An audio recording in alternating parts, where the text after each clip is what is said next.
Structural part কিন্তু অনেক দূরই build up, অনেক দূর হাইট কিন্তু বিস্তৃত হয়েছে।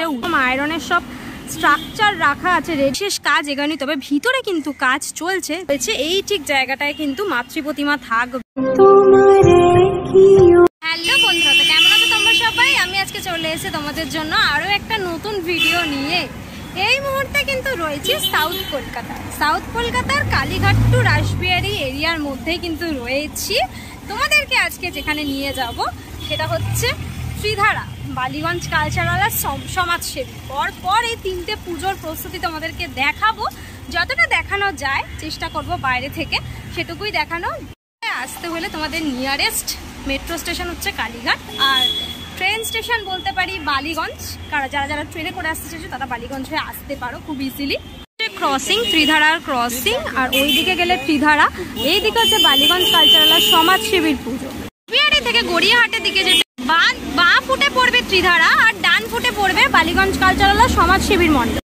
একদম রয়েছে ত্রিধারার মেন এন্ট্রি পয়েন্টে। এখান দিয়েই কিন্তু পুজোর সময় ত্রিধারায় ঢুকতে হয়। এই রোড দিয়ে একদম সোজা চলে গেলেই ওই যে দূরে দেখা যাচ্ছে ত্রিধারার খুঁটি পুজোর দিনে আমি এসেছিলাম, আজকে আবার এসেছি। তোমাদেরকে দেখাবো মণ্ডপের কাজ কতদূর এগিয়েছে। যেহেতু দুর্গা পুজোর আর বেশি দিন বাকি নেই, মোটামুটি এই 1.5 মাসের মতনই বাকি রয়েছে। এক্স্যাক্টলি ত্রিধারার প্রাঙ্গণে। তার আগে একটুখানি দেখিয়ে দিই, ত্রিধারাও কিন্তু মাস আর্টের রয়েছে। যে মাস আর্ট রয়েছে, প্রিভিউ শো রয়েছে 30শে সেপ্টেম্বর থেকে 4th অক্টোবর। সেই মাস আর্টে কিন্তু ত্রিধারাও পার্টিসিপেন্ট। ত্রিধারার সম্পূর্ণ মণ্ডপ দেখতে পাচ্ছ, ইতিমধ্যেই স্ট্রাকচারাল পার্ট কিন্তু অনেক দূরই বিল্ড আপ হওয়া শুরু হয়ে গেছে। মোটামুটি চারিদিক ঘিরে কিন্তু প্যান্ডেল হওয়া শুরু হয়ে গেছে। ত্রিধারার এই মণ্ডপ কিন্তু আমার ভীষণ পছন্দের মণ্ডপ। মোটামুটি স্ট্রাকচারের কাজ শুরু হয়ে গিয়ে মানে বাঁশের কাজের সাথে সাথে কিন্তু বেশ কিছু আয়রনেরও মেটেরিয়াল দেখতে পাচ্ছি। তার সাথে সাথে কিন্তু দেখতে পাচ্ছি বাটামের কাজও উপরে, একদম উপর দিকটায় কিন্তু বাটামের স্ট্রাকচার দেখতে পাচ্ছি। একদম সোজাসুজি আমি চলে এসেছি মণ্ডপে। এখন বিশেষ কিছু যদিও দেখানো নেই তোমাদের, কিন্তু বাটামের কাজ আমি দেখতে পাচ্ছি। ওইদিকে রয়েছে, এইদিকে রয়েছে, সামনে চলে এসেছি। আর ওই পাশটাতেও কিন্তু সমস্ত বাঁশের ওপর বাটাম মেরে মেরে কাজ শুরু হয়ে গেছে দেখতে পাচ্ছি। আমাদেরকে দেখাই তাহলে, ফ্লোরটা কিন্তু অনেকটাই উঠিয়ে দেওয়া হয়েছে মাটি থেকে, আর এখানে সিঁড়িও রয়েছে। এই ঠিক জায়গাটায় কিন্তু মাতৃ প্রতিমা থাকবে। অলরেডি কিন্তু পেছন দিকে বেশ কিছু এরকম আয়রনের কিছু কাজ আমি দেখতে পাচ্ছি।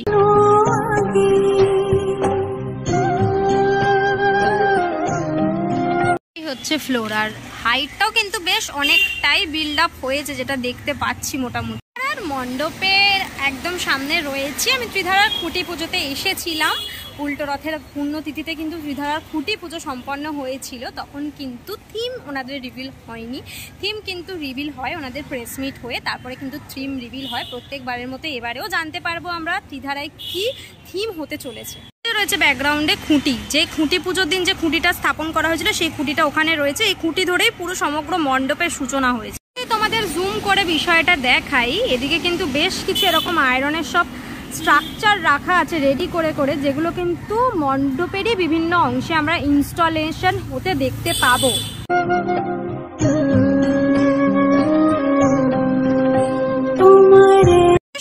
বাঁশের স্ট্রাকচার আর বাটামের কিছু কিছু কাজ হয়েছে, এখনো থিমের পার্টগুলো ইনস্টলেশন স্টার্ট হয়নি। তার আগে কিন্তু পুরো জায়গাটাকে ঘিরে দিয়ে থিমের পার্টের কাজ শুরু হবে।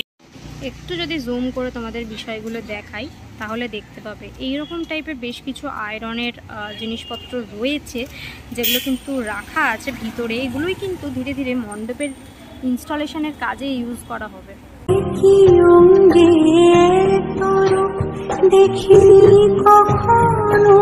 মণ্ডপের সাইড ভিউ একদম ফ্রন্ট থেকে দেখিয়েছি, সাইডেও এরকম কিন্তু স্ট্রাকচার উঠেছে বড় বড়। থিম তো কি হতে চলেছে সেটা ধীরে ধীরে প্রকাশ্যে আসবেই। এবছরও কিন্তু শিল্পী গৌরাঙ্গ কুইলার ভাবনাতে সেজে উঠবে ত্রিধারার পুজো প্রাঙ্গণ। বিগত বছরও ভীষণ সুন্দর, ভীষণ কালারফুল, ব্রাইট একটি মণ্ডপ আমরা উপহার পেয়েছিলাম ত্রিধারার থেকে। এই বছরও কিন্তু তার থেকে ভালো কিছুই হতে চলেছে। ত্রিধারার পুজো মণ্ডপ আমার কিন্তু ভীষণ পছন্দের একটি পুজো ত্রিধারা। তোমাদের কার পছন্দের পুজো, কে কে প্রত্যেকবার দেখতে আসো অবশ্যই কমেন্ট করে জানিও। যদিও সেরকম কিছু দেখানোর নেই, যতটুকু দেখানোর ছিল তোমাদেরকে দেখিয়ে দিলাম ছোট্ট করে একটু প্রস্তুতি। কেমন লাগলো তোমাদের অবশ্যই আমায় কমেন্ট করে জানিও। সোজা হাঁটতে হাঁটতে একদম আমি চলে এসেছি বালিগঞ্জ কালচারালের প্রাঙ্গণে। আর ইতিমধ্যে কিন্তু এখানে বেশ কিছু বাঁশ আমি দেখতে পাচ্ছি পড়ে রয়েছে। বাঁশগুলো কিন্তু মণ্ডপ নির্মাণের কাজেই ব্যবহার করা হবে। আর এই হচ্ছে বালিগঞ্জ কালচারাল এক্স্যাক্ট প্রাঙ্গণ। দেখতে পাচ্ছ অনেকটা অংশ নিয়ে কিন্তু মণ্ডপ সেজে উঠছে প্রত্যেকবারের মতো। বিগত বছরে শিল্পী বিমল সামন্তর ভাবনায় সেজে উঠেছিল এই মণ্ডপ। এই বছরও কিন্তু বিমল সামন্তর ভাবনাতেই সেজে উঠবে মণ্ডপ। মোটামুটি পুরো মণ্ডপটাই কভার আপ করে দেওয়া হয়েছে। ভেতরে কিন্তু অলরেডি কাজ চলছে। ভেতরের কোনো কাজই তোমাদেরকে এখন আমি এই মুহূর্তে দেখাতে পারবো না, তবে বাইরে কিন্তু এই সাইডটায় পুরো স্ট্রাকচার বাঁধা হয়েছে। মোটামুটি যদি হাইট দেখি, হাইট কিন্তু অনেকটা উপরে, অনেক দূর হাইট কিন্তু বিস্তৃত হয়েছে, উচ্চতা কিন্তু অনেকটা।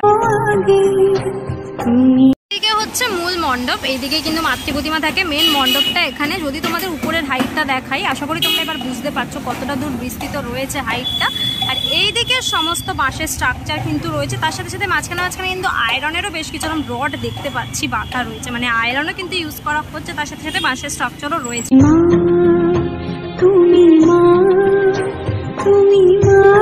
এই অংশের বাঁশের স্ট্রাকচার বেসিক্যালি এই দিকেও বেশ কিছু থিমের অংশ থাকে। আর মূল মণ্ডপ তো ওই দিকটা, যে দিকটা পুরো ঘেরা রয়েছে।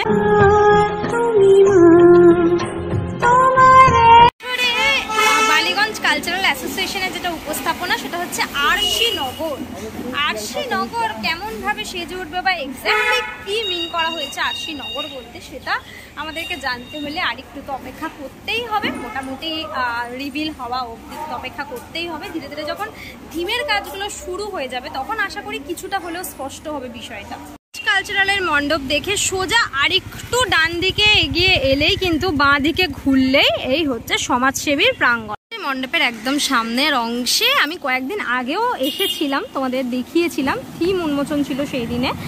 আর এবছরে যেটা উপস্থাপনা, সেটা রয়েছে কর্ষণ, লেখা রয়েছে কিন্তু বড় বড় করে। আর মণ্ডপের কাজ কিন্তু ইতিমধ্যেই শুরু হয়ে গেছে, যেরকমটা তোমরা দেখতে পাচ্ছ। মোটামুটি এই দিকে সমস্ত বাঁশের স্ট্রাকচার বাঁধা কিন্তু হয়ে গেছে। মোটামুটি বাইরের বিশেষ কাজ এগোয়নি, তবে ভিতরে কিন্তু কাজ চলছে। ভিতরের পরিবেশ এখন তোমাদেরকে দেখাতে পারবো না, সেটা দেখানোর জন্য কিন্তু আরেকটু অপেক্ষা করতে হবে। ধীরে ধীরে যখন থিমের বিষয়টা আরো স্পষ্ট হবে, তখন কিন্তু তোমাদের দেখাতে পারবো। ভিউটা যদি দেখাই, সাইড ভিউটা ঠিক এই রকমটা লাগছে। আর এই সামনেও কিন্তু মণ্ডপের অংশ থাকবে বেশ কিছুটা। বাইরে দিয়ে তোমাদের বিষয়টা দেখাই, তাহলে কিন্তু এই দিকটা ঠিক এরকম টাইপের বেশ কিছু ওপর দিকটায় স্ট্রাকচার তুলে দেওয়া হয়েছে। আর ভেতরে কিন্তু অলরেডি প্লাইয়ের কাজ দেখতে পাচ্ছি শুরু হয়ে গেছে। বাইরে দিয়েই তোমাদেরকে দেখাতে পারবো, ভিতরের অংশ এখন তোমাদেরকে দেখাতে পারবো না। বাইরেতে যতটা মণ্ডপ স্ট্রাকচার উঠেছে সেইটুকুনি তোমাদেরকে দেখালাম, যে প্রস্তুতি কিরম ভাবে চলছে, এখানে কাজ কেমন ভাবে হচ্ছে। কিন্তু হাইটেও বেশ অনেকটাই মণ্ডপ উঠেছে দেখা যাচ্ছে বাইরে দিয়ে।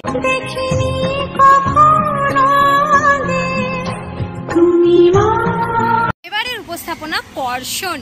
কর্ষণ কেমন ভাবে সেজে উঠবে অবশ্যই জানবো, তোমাদেরকেও দেখাবো। বাট তার জন্য কিন্তু আমাদেরকে আরেকটু ধৈর্য ধরে অপেক্ষা করতে হবে। যদিও এখন বিশেষ কিছু দেখানোর নেই, যেহেতু তোমাদেরকে ভেতরে নিয়ে গিয়ে দেখাতে পারবো না। বাইরের মণ্ডপ কত দূর অবধি এক্সটেন্ড হয়েছে, মোটামুটি কতটা উচ্চতায় গেছে, সেইগুলোই তোমাদেরকে দেখালাম। আমাদেরকে পর 3টে পুজো দেখালাম, একদম ত্রিধারা ক্রসিংয়ের ত্রিধারা। তারপরে দেখালাম বালিগঞ্জ কালচারাল আর সমাজসেবী। 3টে পুজোর প্রস্তুতি পর্ব দেখালাম, কিভাবে কাজ চলছে, কতদূর অবধি মণ্ডপের কাজ এগিয়েছে, যতটুকু পেরেছি ততটুকু। কেমন লাগলো তোমাদের ভিডিওটা অবশ্যই কমেন্ট করে জানিও। কার কোনটা পছন্দের পুজো সেটাও জানিও। আজকের জন্য এতটাই, দেখা হবে এবার নেক্সট ভিডিওতে। ততক্ষণের জন্য তোমরা সবাই ভালো থেকো, সেফ থেকো, বাই, টেক কেয়ার।